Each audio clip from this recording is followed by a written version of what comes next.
Four brothers killed earlier this month by an Israeli airstrike in the occupied West Bank were Palestinian civilians who posed no threat to Israeli forces, witnesses have told the BBC.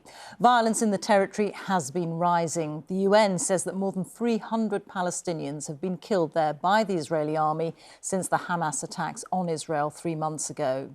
Our Middle East correspondent Lucy Williamson has been to al-Shuhada to investigate the killing of the four brothers, which happened hours after a 19-year-old Israeli officer was killed during clashes with Palestinian groups in Jenin.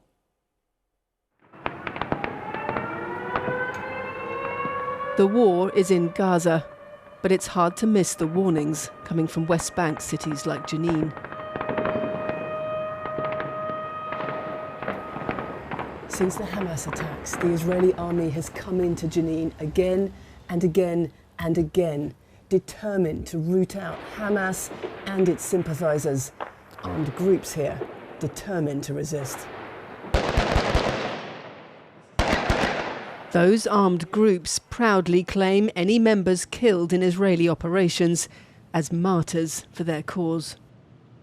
None have claimed the four Darwish brothers, killed in an Israeli airstrike 10 days ago. Their mother's first gesture on seeing where they died, to tidy a little. I wanted to come and imagine where each of them was sitting. Ala was there, Ahmad, Rami and Hazza were here. There were the other martyrs. I wanted to see exactly where my sons were. The men, all in their 20s, were filmed by a security camera sitting around a fire with 3 of their extended family as the airstrike happened. One of the first paramedics on the scene is convinced they were doing nothing wrong. There was no sign of any clashes or confrontation, not shooting, not throwing stones. Was there anything you saw that could explain why these men were killed? There was nothing. They had no weapons. They were drinking coffee by the fire. They were wearing slippers and pajamas.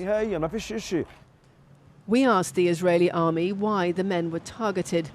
It said an aircraft struck a terrorist squad that hurled explosives at Israeli forces and sent us this video. The black flashes near the passing vehicle, consistent with explosives, analysts say.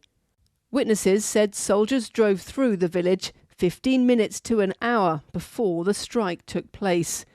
We asked the army when their footage was filmed. It said it had nothing to add. Their mother, Ibtisam, found all 4 sons in the hospital morgue. The family showed us Israeli entry permits for 2 of them. No one Israel sees as a security threat would have them. They took my whole family away. Who can I complain to when all countries are supporting Israel? If they wanted to do anything, they would have helped the children in Gaza. My sons are under the soil now, and no one stood with them. In the village cemetery, her caresses and her questions go unanswered. This is a place she can take her grief, but her anger has nowhere to go. Lucy Williamson, BBC News, Jenin.